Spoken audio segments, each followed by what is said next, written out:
Hey guys, welcome to a brand new video on my channel, Meg's Movies. If you are new to this channel, this is basically where I talk to you guys about my passion for movies. This goes from collections, hauls, reviews, and today's video, so let's get into it. Okay, so as you can see, I've gotten my hair dyed. I'm a bit more of a darker colour now in my hair, so you have to let me know what you think. I like it. It's a nice little change. It's not massive change, but it's a nice little change. But anyway, so this should be one of possibly two videos. It might just be the one. So this might replace my subscriber mail reviews for today. I'm not really sure. It ended up being a bit busier day than I had planned. But it's been a very good day nonetheless. But I definitely wanted to get this out, and that is my review for A Quiet Place Day 1. So this is the film I ended up seeing today. It's my only day off for the next few days. So, well, until Sunday. So I figured I'd go and see this. So with the Quiet Place franchise, I really enjoyed the first two. I love the whole you've got to be quiet because otherwise these things could possibly kill you. And just the thought of having to be quiet is such a scary thought. Like you feel like when you're breathing, you feel like you're being quite loud. So you feel like you have to be quieter. So this is what I love about this franchise, is that it's an original idea. It's something that's different and it's enjoyable. So, of course, when they announced they're going to do a prequel, I thought that'd be fun. I felt like I was going to miss the family side of things, you know, with the family that we've gotten used to in the first two films. But also it's kind of nice that we're going to be able to expand the universe and sort of like see what happened in other parts of the country, see what happened on the very first day in other parts of the country. So this is what I like about this franchise, is that I feel like you could do a couple of more sequels to this because you can explore other things along with it. And so, of course, this is set on day one, and this is set in New York City. So the loudest city on the planet or something like that, I think. I think that's what they call this, the loudest city. So it's kind of nice to see. Sorry, the boiler's going off. So it's nice to go back to the first day and go somewhere else. And basically we are following these two leads. And you know what?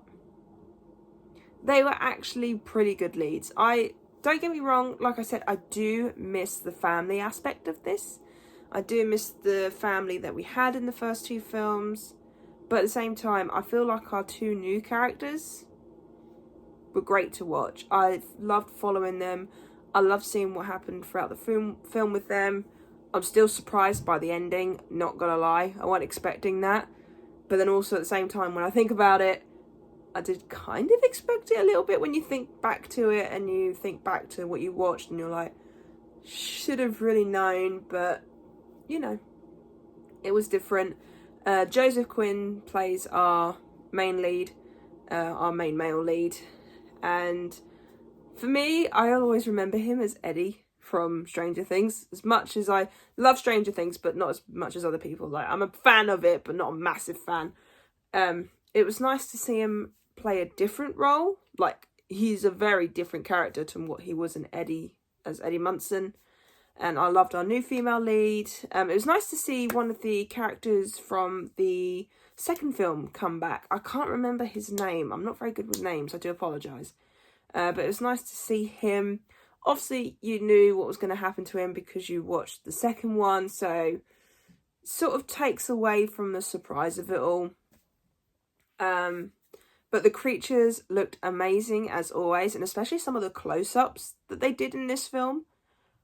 Whew, they're just seeing the inside of the head and seeing how these creatures move, and especially during one scene where they attack this building and it's all glass. I could not imagine having to deal with that. There was a couple of jump scares in this as well. There was a couple of times that it did make me jump. There's one that I should have expected, but I didn't. So I do like that. And it was just fun to expand the universe. Also, Frodo the cat is absolutely adorable, but how on earth did he not meow once? I am sorry. He should have meowed at some point. You can't be telling me he was quiet throughout this whole thing. I'm sorry. But I like the fact that Frodo pretty much stole the scenes when he was in them. It was quite funny, and it was the way that Frodo connected our two main characters. I like that. That was a nice little thing to add to the film, I think. Every time something happens, I am always shocked by it, especially when it comes to the creatures attacking. I'm always like, what? Like, I just can't get over the creatures. They're fun alien things, and just honestly, I look forward to them expanding the universe even more, because there was a certain scene that I'd not seen in the other films, so it kind of expanded a little bit, not 100%, but it did expand it a little bit in that aspect. I do try and stay as spoiler-free as possible on this channel, and I do talk English, but I am very bad at it because I'm tired. But no, overall, I will say this as well, actually, before I finish up. It did feel a bit slow to start with, but then once the event hit, it then picked up a little bit more. But it wasn't until when it was just our two main characters that it picked up a bit more.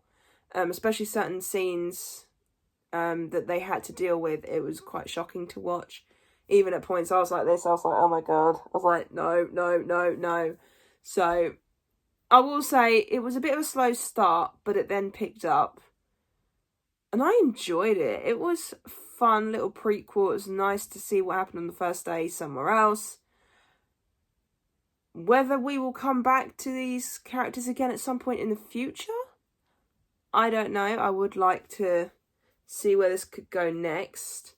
Obviously, I know one of the characters from the second one's in this one, so we know what happens to him, but I would like to see what happens with one of the characters and just sort of like see what happens to them.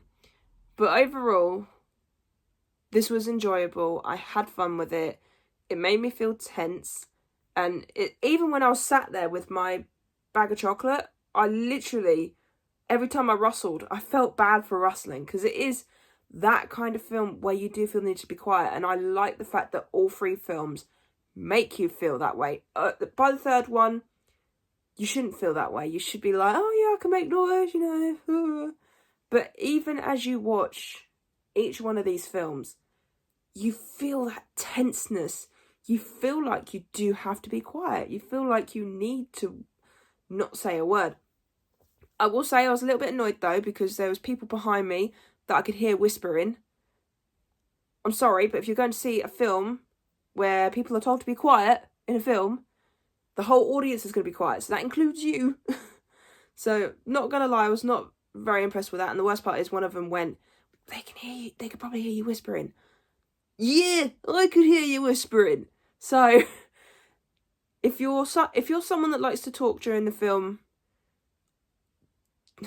especially if it's a film like this, do not go to the cinema and see it. Go and watch it at home, because for me, it took me out of the film when they did that. Any other time, it would have been fine. It still frustrates me when people do it. Any other time, it would be fine. But when you're watching a film where the characters are needed to be quiet, so there's not much in the way of speech, do not talk. Because it does take you out of the experience. If you're someone like me who loves going to the cinema and having that experience, it can be very frustrating. I don't know if anyone else agrees with me, but that's the only thing that let me down on my cinema experience, was just them. So if you are someone that feels the need to talk, or, you know, you just struggle to be quiet in the cinema, and it is for a film where it's about being quiet, watch it at home, because it's just, I know it sounds really bad. I shouldn't say that. I shouldn't say people can't go to the cinema and that.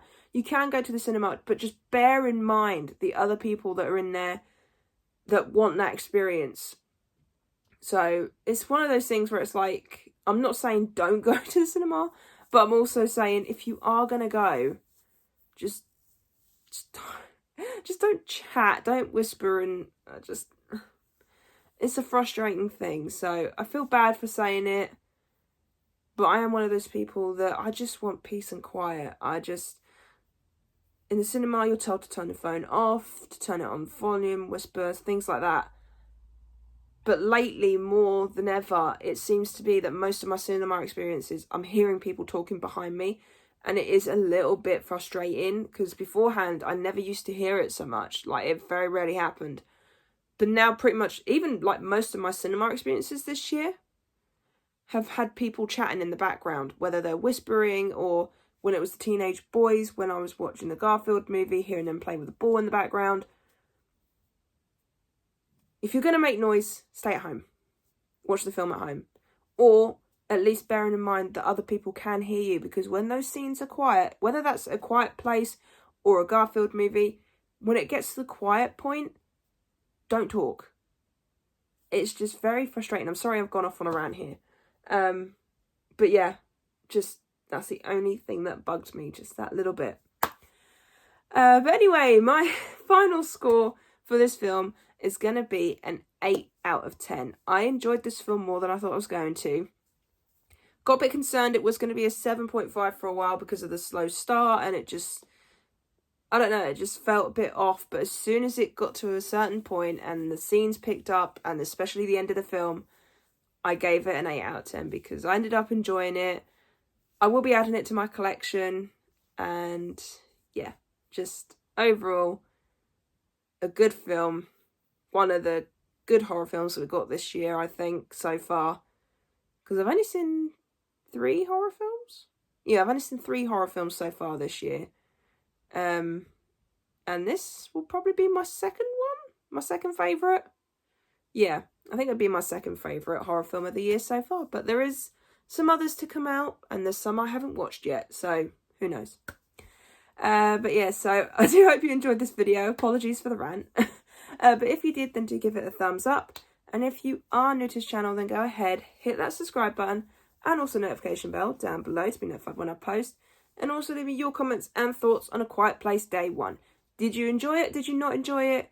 Do you think it was worthy of prequel status? You know, did you think this franchise was worthy of having a prequel? Let me know in the comments down below. I'll see you guys next time. Bye!